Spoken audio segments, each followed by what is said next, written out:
Hello, everyone, and welcome to a brand new series, the Politics of Paganism. I'm Alex Denley, here with Dr. Andrew Jones. Hello.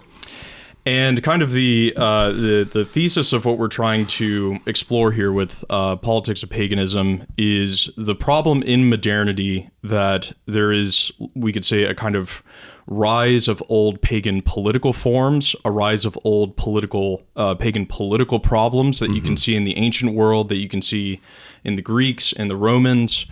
And what we're trying to provide with this series, and we're going to be going slowly through a lot of texts, is what is the world for the pagan, or what is the world prior to Christ? What is their view of man? What is their view of nature? What is their how do their political forms develop? What problems do they encounter? What is we could say the ultimate end of the city is going to be a big thing we discuss. What is law? Like all of these difficulties, and how the pagan regimes and pagan people experience life and ultimate ends. And then as a kind of reflection on modernity, how moving past Christianity, those things start to resurrect. Yeah, where do we see them? How does this help us understand the modern world in which we live? Right, because exactly for that reason, that a lot of these problems, paradoxes, sort of traps that the pagans find themselves in, we now find ourselves in versions of those things. It's not identical, of course, but like echoes or resemblances. Oh man, this is back. This sort of thing is back. Yeah. And your conversation with John Daniel Davidson, which I know a lot of people really enjoyed, that was kind of the argument of his book, right? Is Pagan America. It's this kind of when you lose Christianity, you inevitably move into a pagan mode of life. Basically, that the kind of secular dream that we can have all the Christian trappings of society, all of the Christian kind of niceties and pleasantries of you being, loving one's neighbor and all that type of stuff. That over time, if it doesn't have a kind of foundation in Christianity, if it doesn't have a rootedness in the salvific power of the cross and the church. Yeah, well, quite literally the sacramental life, the revelation and grace, like the real thing. Yeah. If you don't have the real thing, you're going to get the real thing of paganism, or revert to something. Yeah, I mean, we have to have a broad understanding of what we mean by paganism, right? I mean, that what paganism itself is not simple and homogeneous. There's many different forms and different ways, but different ways it manifests. It has its own historical cycles, its own transitions and evolutions within it.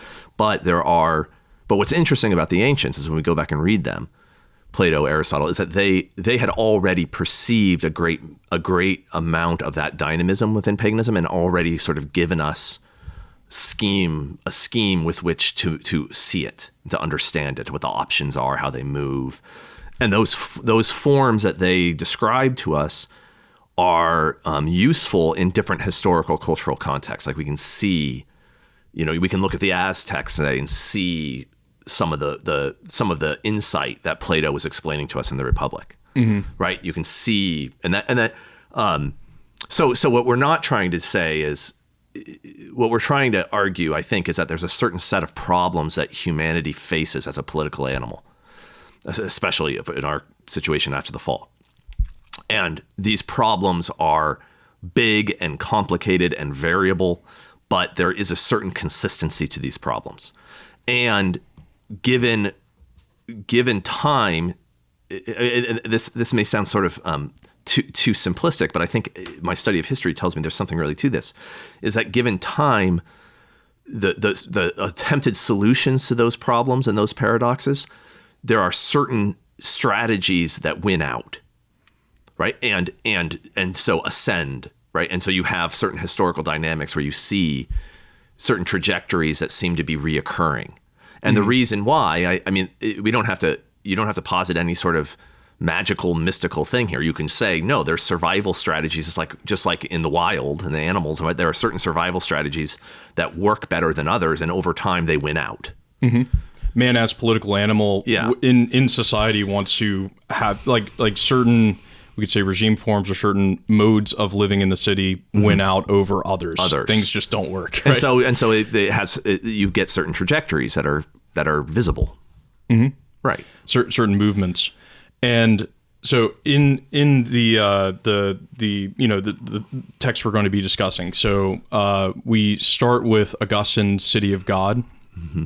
So, and Augustine really is the one that sets up a kind of narrative, as we're taking it, between the Christian and the pagan, mm-hmm. right? That there is, as you were saying, similarities between the different regimes, between the mode of life of the pre-Christian man, the man without revelation, and between what Christianity brings, which is the church, mm-hmm. right? And salvation through the church and through Christ. And that's going to be the kind of defining, let's say, theological narrative that informs how we view the pagan texts, right? How we read the Republic, how we read Aristotle's Politics, is that there's a kind of closed world that Augustine presents where man under sin isn't able to totally participate with what he was created for, which is participation with God. That there's some type of break or mm-hmm. original sin or a fall that occurs. And that part of that is in the construction of the city, a kind of inferior morality, or a construction of a morality that serves the regime, or a law that serves the regime. Yeah, myth, law, morals, all of those sorts of things become human constructions, right? And they're echoes or participations in, to various degrees, the truth, right? True law, true morality, true justice that is not totally eliminated from the human nature even after the fall. Mm-hmm. But they become, like you said, they become twisted and ordered in a different way in order to serve human power, which Augustine says adds to the demonic powers, right. To serve those forces as opposed to serve the pursuit of human fulfillment, human happiness and communion with God. So Augustine presents us with a complex argument, but one of the basis of it is that human construction of worlds that in which we live, political worlds, social worlds in a sort of phenomenological sense, is the reality of both the city of man and the city of God. And so the question is always, is it ascending or descending, right, for Augustine? So and now one of the things that we'll do is show how in this conversation with Augustine, especially, and then actually throughout the series as we talk about the pagans, is how the Christian alternative, or the Christian, I hesitate to say solution because it makes it sound like it's like a technology or a trick. Yeah, is not that it's a superior human construction. It's not that it's a good philosophy or a mythology that works really well, or all of those sorts of things. To say that sort of argument about Christianity is exactly to make the sorts of analysis that the pagans make about political forms. Mm-hmm. You see what I'm saying? So what you're doing is, once you start going down that road, you're already operating within the pagan mode of analysis, right? And which we can do, and we can explore that and like see what happens if we try to do that. But what the difference Christianity makes, the argument we're going to make is that it's true. I mean, that it really happened. Like, historically it happened, and things are different now than they were. If it's just another philosophy in service of a regime, meaning Christianity is one of the options out there, right? Yeah. In ancient context, it's Stoicism, it's, whatever other, it's all the modern ideologies, whatever. I mean, that's just one of the options, and then we can sit about saying whether or not it's the best one, whether or not it's a good one, whether or not it works well, whether or not all that, which is typical of a lot of 19th century and 20th century conservatism and other kind of, where you just sort of argue that it works really well and it's useful. Utility of Christianity. But our claim, and Augustine's claim, is it's historical. Like, it is real. It is real that the claim of Christianity is not, we got the best philosophy around, and this is, we'll get to Nietzsche. He attacks Christianity as just being that, but really that it's an actual, in the person of Christ, a historical event of the incarnation, in his suffering and dying of atonement, in the resurrection, in living in new life in Christ, and that the church is the historical people united to Christ as the body of Christ, and that they are a historical it is a historical event that the church progresses through time in the world. And as you were saying, that... And renders possible that which was previously impossible. And there's the rules have changed. The rules have changed fundamentally. Right. And also, Augustine's very clear that what we're not saying here is that the church is this perfect, perfect enclave society that makes its way through the world in a kind of like Protestant sense of it. It's actually that the city of God and city of man is not only present historically in this kind of grand narrative, but also in the individual Christian as well. Intermingled and confused at every point is the way Augustine will talk about it. At every point, like from the depths of the individual soul to the macro politics of like geopolitical strategy, right? And to provide a kind of teleology of it, it's that the source Augustine presents of the city of God and city of man is the city of God begins at creation. It begins in this movement, like creating man to be united to God. And that the city of man begins in the fall. Mm-hmm. So it begins when man makes himself the creator of good and evil, or the determiner of values, the determiner of his own final end, that man will determine his own final end. And it begins in Cain and Abel. And so that the final end of the city of God is participation with God forever in heaven, right? Mm-hmm. And the city of man ends in the destruction of sin and death. So, okay. So all that out there with Augustine, and then we dive straight into Plato's Republic. Mm-hmm. And in a certain way, Plato, he takes up through different characters a lot of what came previously in Socratic, pre-Socratic philosophy, and brings these characters in. So you get a very wide representation of political thought. Yeah, the various options, right, that are available. And what we want to argue, I think, on reading the Republic, reading Aristotle's Politics, is that there's these conundrums or problems or circles that end up being made. So mm-hmm. we talked about in the beginning the problem of, is this true justice or is this human construction? So that problem never really gets resolved. Right. Is this just in the city? Is the law that the city presents, is that true justice? Or is that just someone's law that's trying to serve their own power? And can you solve that problem? Is there even such thing as justice? Is there such thing as true justice, right? I mean, or is justice never anything other than the law of the city? These sorts of questions. And the character Thrasymachus in the Republic is kind of the main, proponent of this, that law is whatever's in the interest of the stronger. Mm-hmm. And if that's so, then you should assert your own will as justice itself. Like, you should be the tyrant. So when the philosopher encounters the city, he sees this opposition between construction and what he perceives to be true justice. And so what he has to do is overthrow that false justice, mm-hmm. right? He feels the need to become the tyrant, right? Right. Yeah. So those sorts of questions, the questions of inequality, I think, are reoccurring, that human beings are not the same.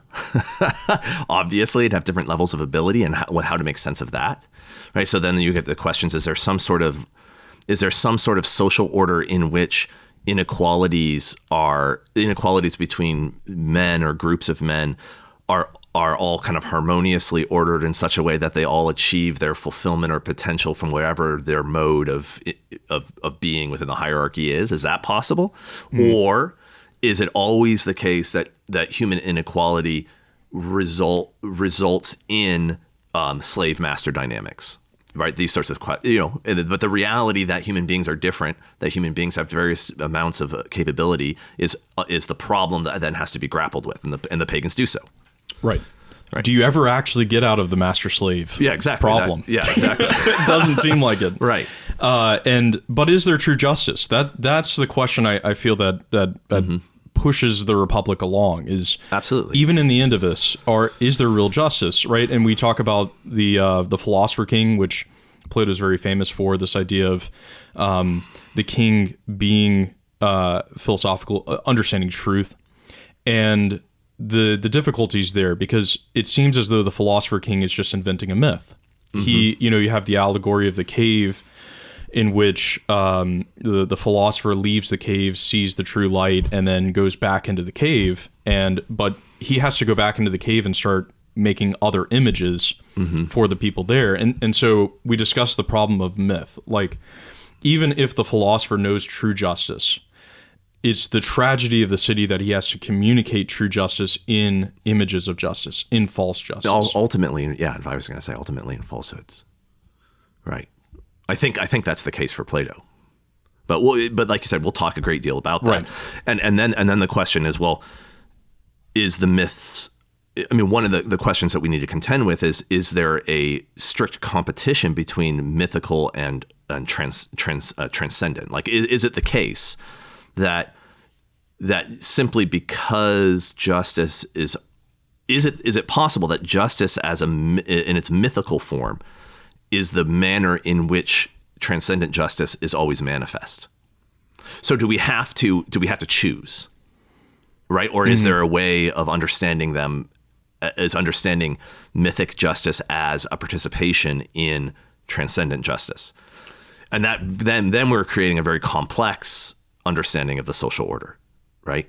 So the myth actually allows you to participate in true justice. Is it possible Is it possible to have the myth that allows you to participate in true justice? Or let's say, and we're going to get to this, but like with Christianity, it is the case that it's revelation as such, given God giving us, revealing himself to us. That doesn't mean all of us know exactly God's essence and the whole nature of history, right? It's the case that we're participating in something that's leading us higher. So Christianity sees that problem and recognizes the nature of the person who knows in the mode of the knower, that we ascend to higher knowledge and to higher participation. And a higher end that is always beyond. It's never achieved. It's always pushed beyond, further. Because God is infinite and we're finite. Yeah. So like you're saying, I mean, I think the Christian understanding then argues for the compatibility of a construction idea of justice and a transcendent concept of justice to be held at the same time. Right now, and that I think Plato intimates in that he attempts to move in that direction, but can't find his way to it. I think we'll talk about that. And ultimately, Christianity fulfills what Plato was longing for. Part of what we're going to argue. And that last episode on the Republic is going to be on regime forms. So, famously, like the democracy, aristocracy, tyranny, oligarchy, that Plato presents this big circle that you have a kind of initial aristocratic regime, that you have this movement of a kind of warrior class into a society, present themselves as gods, but as they become integrated with the people they're ruling over, inevitably they end up just being oligarchs, just wealthy people within that. And so you have a kind of descending from aristocracy to oligarchy into democracy after the wealth becomes more dispersed and the people demand more, and ultimately democracy leads to demagoguery and tyranny, because then you just have one who says, I will represent all of you. Like, you fight too much with each other, I will be the one to unify you all together. And then, but in a tyranny, it's actually the weakest form, because the people are opposed to each other, so they don't want to fight on behalf of each other. And the city will eventually fall. Yeah, to another ruler. warrior band of aristocrats, and we start all over. And I think it's really in the regime forms that we see the circle we're seeing in justice, that the conundrum never gets resolved, even if you create the best myth. Regime forms like really nails it, because it's like, okay, we've talked about the just city, and now we're talking about how we never get there. It always ends up in this kind of cycle of regime, one to the other. History just progresses no matter what perfect regime you think you're going to create, it's not going to last. Right, exactly. Maybe you'll have it for a short period. Maybe it'll be really cool. Yeah, but the weaknesses or the holes, the paradoxes within it always ultimately manifest themselves.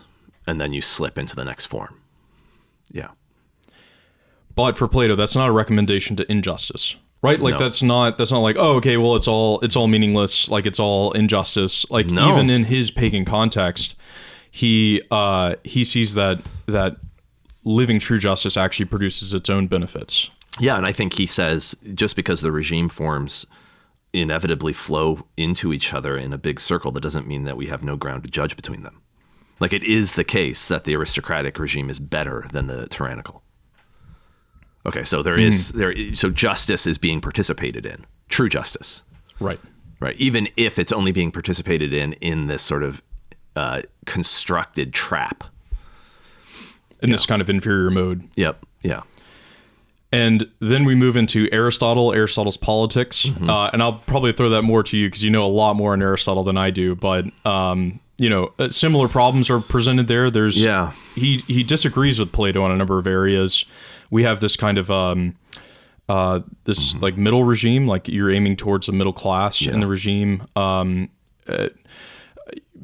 the very beginning, the problem of slavery, that there are natural slaves. I'm sure we'll get into that. Oh, I think that's the heart of Aristotelian politics. I think understanding what he means by natural slaves and natural masters is the heart of understanding what he's doing. And I think so yeah, Aristotle will be interesting because I think the direction we'll take it is a less naive reading of Aristotle. I mean, I like to read Aristotle. I do read Aristotle as one who's attempting. It's not just a philosophical exposition in a sort of abstract sense, but it's political philosophy as active in politics. So I think Aristotle is attempting to apply a lot of what he learns from Plato in the attempt to construct a city that will last or that could survive the situations he finds himself in historically, which is, of course, the rise of Alexander the Great and all of this, right? Mm-hmm. I mean, his father. And so there's a certain activism in Aristotle. And so it's interesting then to read him and to see, what he's asserting to be nature is actually, we can read this as being the myth that must be believed to be nature in order for the regime that he has in mind to survive.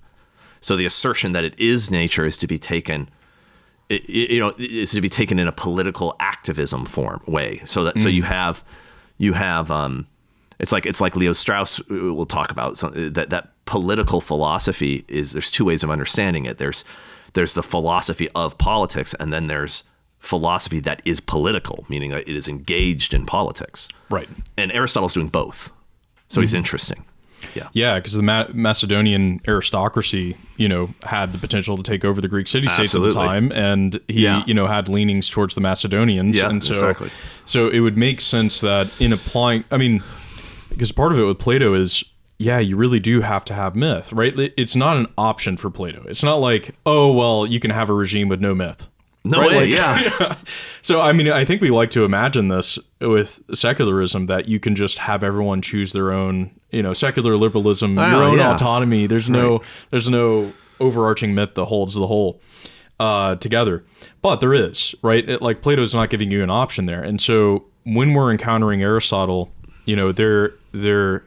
perhaps there actually is an attempt to, in the natural slave, and the idea of the marriage there that's presented there in the household, right. The political ruler, and importantly, he very much develops the regime forms, like to great detail, and talks about how the middle has to be, in order to preserve the regime, the middle has to be very substantial between rulers and slaves. So there's not possibility for revolt at the same degree. So there's a lot there in Aristotle we're going to be tackling. Any more you want to add from Aristotle? No, I think we can save it for those discussions. Okay. Yeah, I think that would be worthwhile. Yeah, that's a good introduction there. I don't know if we're going to be end up reading like Aquinas, Treatise on Law, or any of that. We'll see where we get to. Maybe a little Cicero. Maybe we could do some Cicero. Oh yeah. Like that. For our listeners, this is that's plenty of reading if you want to read along. So, selections from Augustine, City of God, Plato's Republic, which took me like 3 or 4 months to read again. It's just so long. You read it just sentence by sentence. Yeah. Yeah, it takes forever. It's great. It's wonderful. You feel like you want to live justice after reading it, so you should. Aristotle's Politics, and we'll see where we're going from there. And just to kind of round off, and for the latter half of this discussion, kind of the reasons or the why we decided to do this in to begin with, and it really came about, at least for me, with paying attention to Costin Alamariu's, or BAP's, Selective Breeding and the Birth of Philosophy, his doctoral dissertation.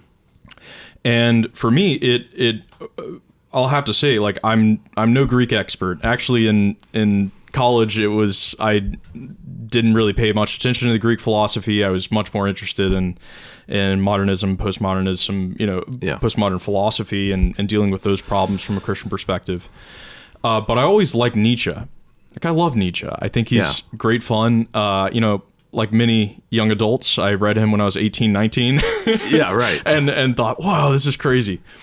So when I read Costin Alamariu, BAP, his doctoral dissertation, he is picking up on something in the Greeks that I think legitimately has been neglected, which is what we're trying to describe in the pagan element, that there is, to some degree, in a kind of Christian reading, you can just read Plato and Aristotle and just like get politics and get ethics in a Christian mode, and you just know natural law or something like that. Yeah, it's a sort of falsification of them, isn't it? Christianization of them, like as if Socrates was a Christian. Yeah, as if he was running around like he was just waiting. Well, and then that's true. Like, that read is all over the place. It's very, excuse me, it's very typical among a certain branch, a certain style of conservatism. Where you read the ancients as if they were Christians. Good moralist Christians. And as if nature that they're talking about is just the natural law that we then get in Neotomism or something. Yeah. And so I read, his dissertation. He did it at Yale, sometime in the early aughts or something like that. And what he's arguing is that in Plato and in the ancient Greeks, there is that there's an opposition between nature and law, or physis and nomos, and that opposition is the fundamental insight of the ancient Greeks. That they realize that there is nature that they can understand, that the philosopher understands, that all the weak convention that the regime creates is false, and where that ends up is that the philosopher has a duty and even an obligation to take tyrannical power. And that was present in the pre-Socratics. So you have, these, he talks extensively about Pindar and these kind of victory poetry of this glorious tyrant and this type of thing. But also he argues is found in Plato, in Plato's Gorgias, the dialogue Gorgias with the character Callicles, who very clearly argues there's this opposition. And Alamariu argues that there is an esoteric secret recommendation of tyranny in Plato, in the Gorgias, that Callicles wins the argument against Socrates. Right. And that really the philosopher should become the tyrant. And that was shocking. Like, when I read it, I was like, well, that doesn't seem like the standard Christian reading of Plato. Of course, yeah, right. There seems to be something else going on there. And that kind of got me interested in trying to understand the pagan context and what actually is the Christian reading there. And I don't know.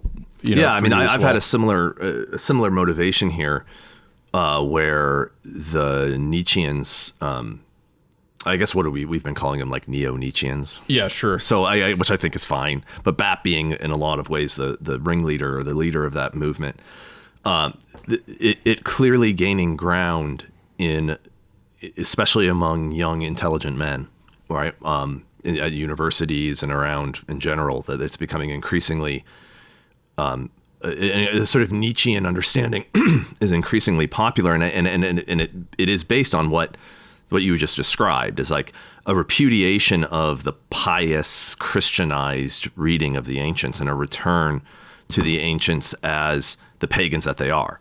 But then to do so, which I agree with that move, right? Definitely, like you said, like it's very welcome. That move is very welcome, and the sort of deconstruction or annihilation of the Christianized version of the ancients, I welcome that. And we've got to see what the problems they were dealing with on their face and not pretend like they had the solutions, because they didn't, but they had great insights. But what I've become troubled by is the Nietzschean, the proposal of a Nietzschean solution to modernity that is based upon a certain reading of the ancients. And that the thing that's troubling about it is I think it misunderstands, well, there's many things, but it misunderstands profoundly the actual problems that the pagans are enduring or going through, and actually the insights that they had about their own problems, and then the solutions that Christianity actually bring, right? And so there's a massive mischaracterization of Christianity that's present in Nietzsche and in the Neo-Nietzscheans, where Christianity is unrecognizable. Like whatever it is they're talking about is not Christianity, historical Christianity. In fact, what they're talking about is really modernity. Yes, right. And mass society and bureaucracy and the domination of these myths of egalitarianism and these myths of rule of law and all the myths that underwrite the modern political, social, economic construction. And the irony in all this is that they're right, of course, to attack all that. But to see that as Christianity, or as somehow tied directly to historic Christianity, is to misunderstand, I think, profoundly what's actually going on. Because what you're actually seeing in modernity is a return. It's not the playing out of Christianity. It's actually the repudiation of Christianity and the return to the problems of the pagans. Right. So it's like you can and like we talked about a moment ago when we were talking about regime forms, the pagans know that some regime forms are better than others. So to look at our society and see the most sort of vulgar and really kind of gross and ugly form of, say, a democratic tyrannical regime merging into the demagogic, and to say the aristocratic warrior band honor-based thing is better. It's like, well, yeah, that's right. That's what Plato thought. That's what everyone thought. That we had these cycles of regimes, and if we're in the pagan trap, then it is the case that the aristocratic regime is superior to the democratic one, right? And so, and this is something that so the Nietzscheans, the Neo-Nietzscheans, who see they see the enemy. And then they privilege or desire the return or the construction of what the ancients recognized as being a superior form. And so there's a what am I trying to say here? What I'm trying to say is it almost signifies the thoroughness of our abandonment of the Christian worldview, that the critics, in a lot of ways, the most ascendant critics, maybe that's not right. Maybe my vision is skewed, but it seems like the branch of criticism of the modern world, the contemporary world that has a lot of vitality, so to speak, in it, is this Neo-Nietzschean one, which is a criticism that occurs within the pagan worldview, right? So it's like we don't even have the Christian critique of the pagan being represented anymore. Right now, it's pagans against pagans, right? And pagans fight with pagans constantly, right? Like that's not like, yeah. I mean, pagans think each other are horrible, and they think that each other's gods are false, and they think each other's myths are degrading, and pagans think all this stuff about each other. So one branch of pagans going after the other is what I have been observing, and that there's a lot of people, especially, like I said, young men who are opposed to the contemporary regime, the current regime, and then see in the Neo-Nietzschean the opposition to it, and they're right that is opposition to it. It's just opposition doesn't go anywhere. It's just an opposition that's just going to get you into a trap that you'll never dig your way out of. Mm-hmm. Right. And we've talked about it being, this opposite. There's a lot of similarities, and it's funny because the reason I can say I love Nietzsche and I've learned a lot from Baptists because I don't think they're actually arguing with Christianity. Right? No, they're not. They're not actually hitting on the essential points. And when they do, they sound foolish.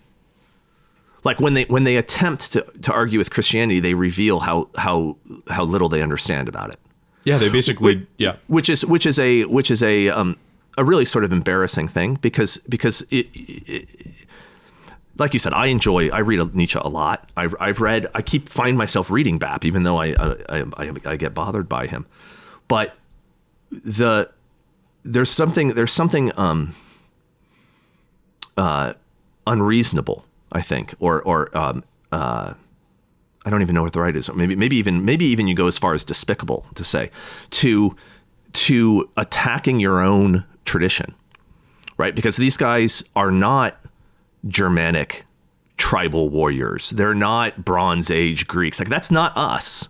That's not the same culture. That's not who we are. We as the inheritors of Christendom, right, are a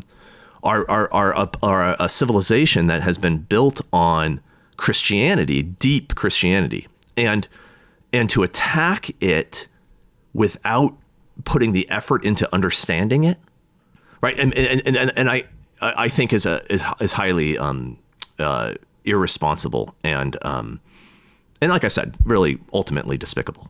Totally. And, it's your own people that you're attacking here. Mm-hmm. And for people who are so into identity politics and racial stuff and all the kind of stuff they get into, to attack your own people with a level of ignorance and vitriol that is embarrassing. Mm-hmm. is something that needs to be called out. And not even the carefulness to distinguish it between like wokeism and just be like, it's all the same. It's like, no, it's not. No. And there's 1,000 years of very, very deep reflection and thought and social construction of a civilization that we are the inheritors of, that deserves to not be dismissed as like you said, as just like, that's just Platonism for the masses. That's just wokeism or whatever in an earlier form. It's like, no, that's not true. Yeah, it's the shallowness of a troll. It's just not true. It's trolling. It's trolling. Yeah. And so that now the reason why I think it can somewhat strike some people as true or like rings true to people is because Christianity has become so degraded and so misrepresented, so falsified in our own world, in the modern world. I mean, as it became turned into moralism, turned into political ideology, turned into therapeutic self-help nonsense, it's been repackaged and utilized in so many degraded ways over the course of modernity that, and then we're entering into a phase where the only form of Christianity that anyone really encounters is one of those degraded forms, that it becomes easy for young, intelligent, impressionable people who don't understand to just dismiss it like they know what it is, right? And that's understandable and not totally wrong. I mean, like the form of Christianity that they encounter, like the form of Christianity I think that Nietzsche was attacking in the 19th century Europe, is for the most part corrupt, right? And not worthy of embracing, right? Yeah, not even worthy of real study or consideration. You just lump it all together, you know, and say we critique it. And we talked also about how there's a kind of similarity between, like, there wouldn't be this kind of neo-Nietzschean moment if there wasn't a similar one on the left with wokeism, this like ultra progressive identity political like anti-racism, this like radical egalitarian kind of movement in the universities, of which Bap went to Yale, which is funny. As you described it was, on the left there's this everything's constructed, everything is power, everything is oppressing the weak, and we're trying to work to deconstruct those things for the weak, for the people whose identities are being destroyed and stuff. And then you have this neo-Nietzschean far-right uber-mensch male, like, we're going to be the powerful ones. And it's like, oh, okay, so you're just taking the opposite reaction from what they're doing. You more or less accept the entire premise and then just flip it on its head. Right. And so you become, it's like a joke. It's like a Babylon Bee joke, right? That like that the people who hate each other directly, like I think there actually is this joke in the Babylon. I think I have this article where it's like the hard alt-righty type guy is talking to the super wokester and they're debating it, but it turns out they agree on everything. Yeah, right. Right. Like they actually, their whole worldview, their whole like understanding of how society functions, their whole thing is basically the same. And it's just who they want to win. Mm-hmm. Right. And so it's like, okay, that there's a fight that's occurring within a frame of identity politics, a frame of race theory, a frame of social construction of reality, total social construction of reality. There's a fight that's raging within that frame, but I recommend getting out of that frame, like not living in it, right? Busting out. And so I think a lot of the neo-Nietzschean movement is a movement that one of the reasons why it's accessible to people is it doesn't demand that much thought. Right, like basically the way you've already been taught to see the world is the way that it asks you to also see the world. Yeah, absolutely. Yeah, and maybe we could talk about vitalism here. It's like, okay, so part of the Nietzschean mode is that all constructed good and evil is all of good and evil is constructed. You have to break out of it. You have to affirm your own will. You have to do things that are life affirming, life preserving. And Bat picks up on that. This kind of vitalism has been a term. But what strikes me is it's an aesthetic thing. Like it's not actually, there's no basis for this kind of vital life thing. It's just whatever you think is life affirming. Like there's no, it's individualized. So whatever a person thinks, this is life affirming for me, this will to power, Right. Yeah, that's right. I mean, I think that you get into a sort of circle because if you adopt the approach, then what you believe to be life affirming in yourself, what you believe, to make you feel powerful and alive, and the will to power as the discharge of strength, right? And whatever makes you feel that way, part of that is asserting it to be the case. Right, it to be true. So you get into a sort of circular trap where the aesthetic that the neo-Nietzscheans are advancing is, from a philosophical point of view, just one among many. I don't even know why. I mean, I don't find it very interesting. I mean, the whole like bodybuilder thing and all that kind of thing, I'm not really interested in it. Yeah. I'm interested in a different direction, I think. Yeah. But the that aesthetic, if you part of embracing it is to say that everyone who doesn't is wrong, right? Okay, well, I mean that's a sort of a sophistry, a sort of trap. Vogelin refers to Nietzsche in this regard as an intellectual swindler. That like you can't like the system itself precludes or denies the ability to argue with it, right? Okay, and so when you find yourself up against those sorts of opponents, then I find that pointing that out so the people who are engaging with it can see that we're in an intellectual swindle here, and then pointing out that the aesthetic actually isn't that appealing. Right. Like these are moves that should be made. Should be made, that the vitalism isn't actually life affirming. Yeah. Yeah. And importantly, that there's a rhetorical thing going on here, right? Because it is aesthetic, there's no grounding. It's not trying to convince you of a philosophical grounding for the good that everyone should be upon, right? Because it's aesthetic, it ends up, it's all throughout the writing style and Bronze Age mindset. Like it's, a lot of it's flattery, right? And we've talked about this with Nietzsche. Gross flattery, yeah. So you can read Nietzsche and think, and he's describing these future philosophers that are going to come about, these higher men and all this stuff.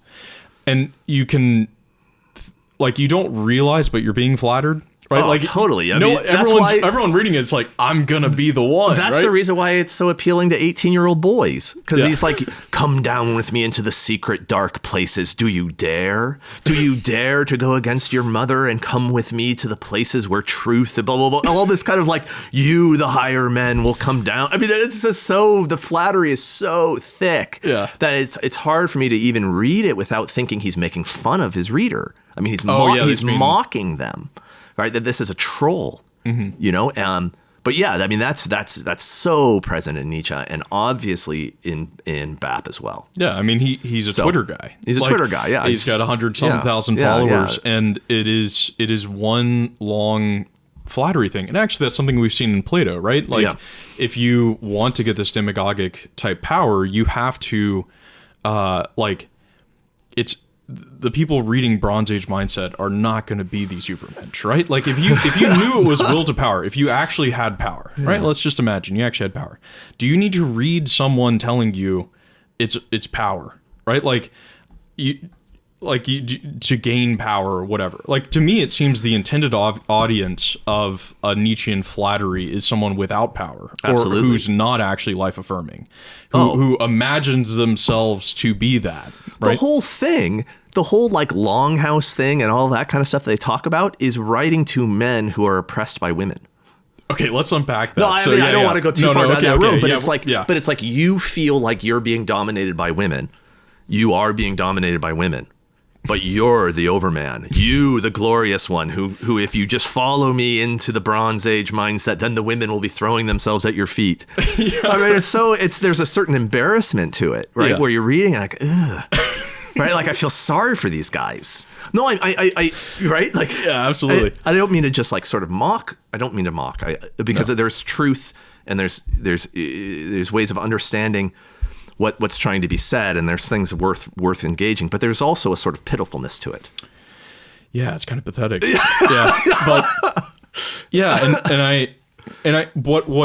Okay, that they're popular, that this kind of pathetic flattery is being had, I think really does touch on a real problem, right? And a real social problem, right? And I think the internet's a very large part of this. The whole just like touch grass, get off the internet. Yeah. Would actually be helpful for a lot of these people. It's when you're always online and you're always battling wokesters and you're trying to troll people and you have your anon account on Twitter and stuff like this, you inevitably you form these little groups, and you have one guy who's just like, you guys are the best, you're doing all this great stuff and flattering you, and really it's pathetic, and you really should move out of that and actually try to have friends and get out of that mode. That it really isn't life affirming. And I think what will continue to be a theme is, at least with Nietzsche and neo-Nietzscheans, is the things they desire of freedom, of real vitality in life, of the ability to live in a society that values them as men, and as members of society that can exercise power ultimately for their own benefit and the benefit of others. All those things are what Christianity actually makes possible. Yeah, it's what Christianity asserts. So that's one of the reasons why it's interesting reading Nietzsche, is I'm reading him, and the positive in him, the assertion of this, like you're saying, this vitality, this freedom, this feeling of life, of power, of the ability to create your own world, the creative impulse. It's beautiful in a lot of ways. And it is the promise of Christianity, right? And then when he talks about Christianity, and all of a sudden Christianity has become this dogmatic thing, this closed system, this servility to a human construction as if it is nature, a closed, and it's like, when I hear that, what I recognize there is paganism. It's like, oh yeah, that's paganism you're talking about, right? And that's what paganism is that closed world. And so we're going to now. There are plenty of Christians in the modern period who paganized Christianity and turned it into one of those closed systems, right? And are attempted to, but that's certainly not what we find in the Fathers. Certainly not what we find in the Middle Ages. And in fact, so much of what the neo-Nietzscheans on the positive side and Nietzsche himself are affirming as this warrior mentality, this aristocratic posture towards the world, this affirming of yourself and your own power, I find I find, historically speaking, most manifest exactly in Christendom, right? Especially in the warrior classes of Christendom. It's like what you're describing here are the knights of the Middle Ages. You're not describing the warriors of the pagan regimes. That's, I mean, maybe there's an anticipations in the ancient, in the Bronze Age further back. It's like, okay, there's echoes or anticipations of the ethic because they're not totally depraved. And so there's real instances of that in other places in history, no doubt. But the place where you see it most pronounced and most stable, like over centuries, is exactly in the noble classes of the Middle Ages, of the Christian Middle Ages. Maybe can I ask you about that, the knights, because you were describing this to me the other day. Part of the, BAP thing is this aristocratic radicalism, this band of warriors they talk about, right? We need these like militia band of warriors things.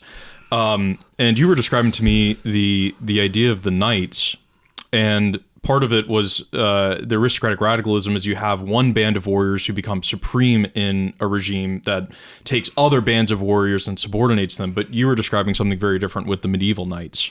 Yeah, so the thing that happens under Christendom is while it begins that way, I mean, you have the barbarian warriors coming into the aftermath of the Roman Empire, and you have situations of warrior bands over populations, agricultural populations, and it starts out in a way that it would be recognizable in this pagan sense. But then as it's Christianized, the world of the warriors and the world of the peasantry and the world of the clergy, so the different branches of the society, merge together into a single stable world. So what I mean is that it is not the case that the noble classes are perpetuating a mythology over those who they subdue that they themselves do not believe in or do not themselves or are cynical towards, right? Mm-hmm. It is the case that the peasant at the bottom and the knight at the top and the bishop are participating in one world, socially constructed, fine, I'm fine with that, all right? One world that has different modes of participation within it.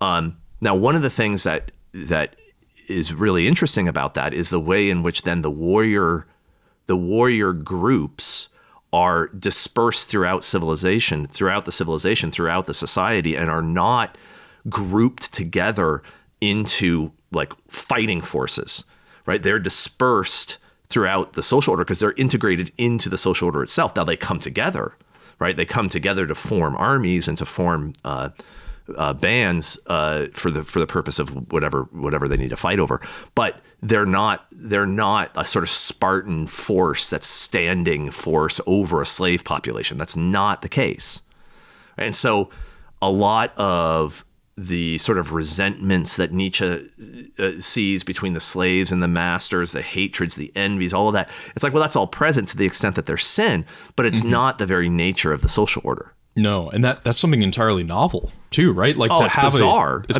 historically bizarre. It's like historically you would never. The Christian Middle Ages are a bizarre anomaly, historically speaking. And that's because Christianity is different, right? And it lasted so long too. A very long time before it started to dissolve into different warring factions and nation states, and then you can start describing things in terms of pagan regimes, right? Yeah, like you can start to say about the nation state and this one kind of centralized army over the whole. It's like, okay, we're done with the kind of disunified Germany. It's a unified Bismarck Germany. Yeah, exactly. I mean, but what you see with Nietzsche and with the neo-Nietzscheans is they just skip entirely over the Middle Ages like it never existed. Like you in Birth of Tragedy, Nietzsche does this so terribly, where it's like he's talking about Socrates and Socrates, and then like modern Christians, as if there's an unbroken line between what he takes to be this kind of rationalist, dogmatic system building of Socrates and the rationalist, dogmatic system building of the Enlightenment and the ideologues and the mass societies of the 19th century. It's like, no, you can't just, it's not the case that the over 1,000 years in the middle has nothing worthy of looking at. That's not true, right? It's really, I don't know. I mean, I think it goes to show the extent to which these Nietzscheans are really modern and very modern thinkers, and so are still held captive to the kind of Renaissance humanist interpretation of history. Yeah, just read the ancients, bring it back. Yeah, which is ironic because it's an integral aspect of the construction of modernity. I mean, the modern states are built with things like the resurrection of Roman law, the resurrection of a sort of understanding of religion that was had in the ancient world. I mean, the modern mass societies are built with an often purposeful, explicit reaching back to the pagan and bringing forward. Then the pagan critiques of that society emerge, the Nietzscheans, and attacking it as if what that society was somehow built by Christianity instead of being built by people who were rather explicitly trying to go around Christianity back to the pagans. So what we're saying here, right? Christians built the Middle Ages. And we're not talking about Christian. There's a weird thing here, right? Like they're going back to the pagans to get rid of what was before with Christians building the Middle Ages.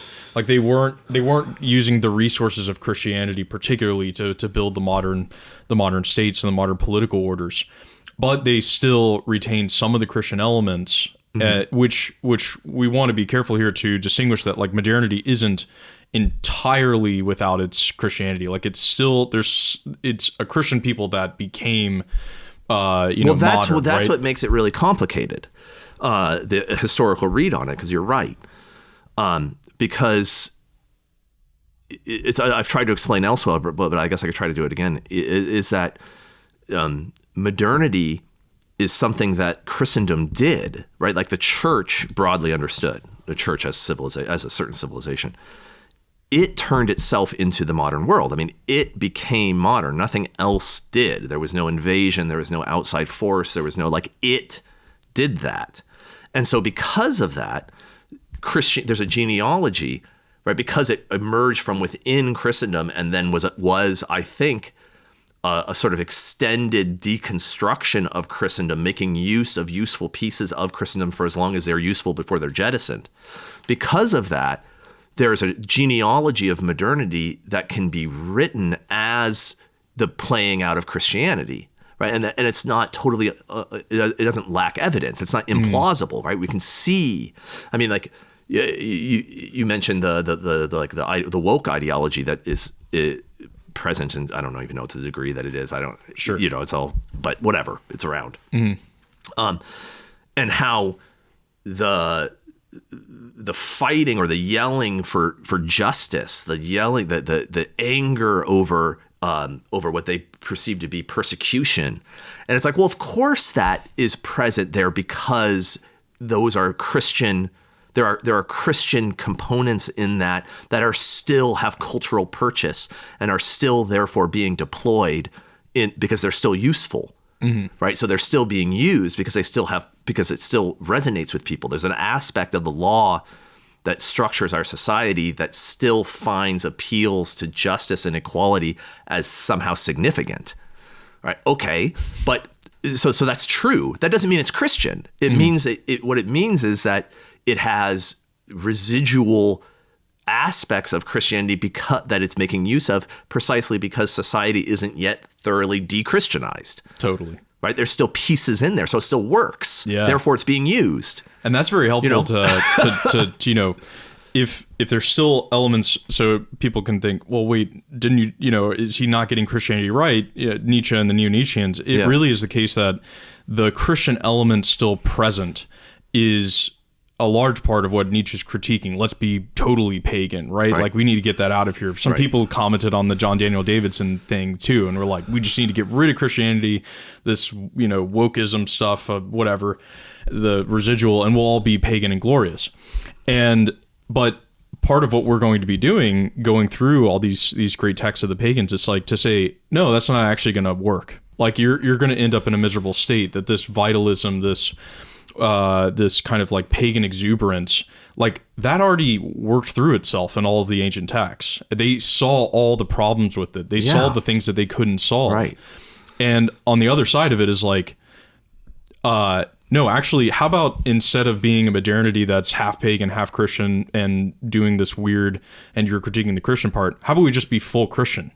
Yeah, exactly. How about if we actually take Christianity? Well, that makes you wonder. That's why you always have this. There's ironies in it, right? Nietzsche. The irony is that you sometimes feel like he's protesting too much, or like there's some part. There's little pieces, little intimations where like there's some part where he knows at some level that he might be making a mistake here. I do see that. Yeah. Do you know that at some level that actually that I don't know, that you don't want to open yourself to the possibility that Christianity is actually true, and therefore we have to double down on it, because if you do, then the implications of that are something you don't want to face. And so you go the opposite direction and then build intellectual structures, aesthetic structures that then protect you from the possibility that Christianity might be true. Do you know what I mean? I see a few places in that Beyond Good and Evil, and he talks about the church and the role that the church played in maintaining hierarchy for so long and maintaining difference. And even people. The level of hatred towards Christianity that it feels often disproportionate. Do you know, like it's like I think there's often an irony there where the way that they'll talk about resentment of that the weak have this envious hatred of the strong, right? That sometimes that comes through in the reaction to Christianity, this like hatred of it that is disproportionate, and therefore feels defensive. Mm-hmm. Do you know what I mean? Right. Yeah, because it's exciting, because I feel like they're asking a lot of great questions. And they're raising so many things that I agree. that I think Christianity is just so strong on. Like, it actually brings us back to the same. It brings us back to the field where we're like most at home. It's like, in the history, in life, in what actually makes life worth living, in power that the reality of power. The reality of power. So like there's. You read some of these guys and they act like the perception you get is like their great insight is that power is real and that power should be used and that power. And it's like, well, that just is the underpinning of the entire notion of Christian ethics. Like the entire political, social doctrine, Christian ethics is based upon the assumption that power is real, power is efficacious, power is unequally distributed. Right, that society is ordered hierarchically, that there is rank, if you want to use the Nietzschean terms, that there are different levels of cultural sophistication, different levels of political power, different levels. All of that is the presupposition of moving into what Christian ethics would dictate as far as political order. We're not denying any of it. We embrace all of it. Yeah, I'll take it all. So it's like that isn't the big challenge to Christianity. That's actually the opening, the foot in the door to Christianity. It's like, great, get rid of that egalitarian like nonsense. Great, you're right that's a big tyrannical structure that's designed to oppress you. Bust out of it. Now let me show you how power works. Right? Like, now let's look at what power is. Exactly. And and by asking all the right questions, I think you can it makes it such that you're not having to deal with a bunch of like liberal kind of like half-truth falsities. It's like they ask all the questions and want it to be the case that they can have a kind of pagan exuberance, some type of constructed world post-Bronze Age that they can make a Bronze Age thing.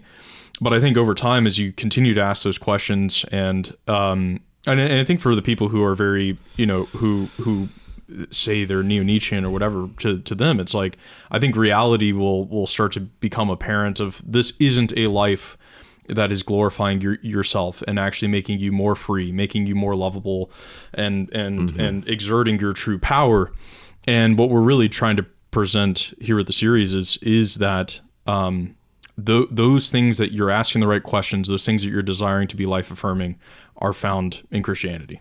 Right. That's right. Yeah. I think that'll kind of take us through for the series.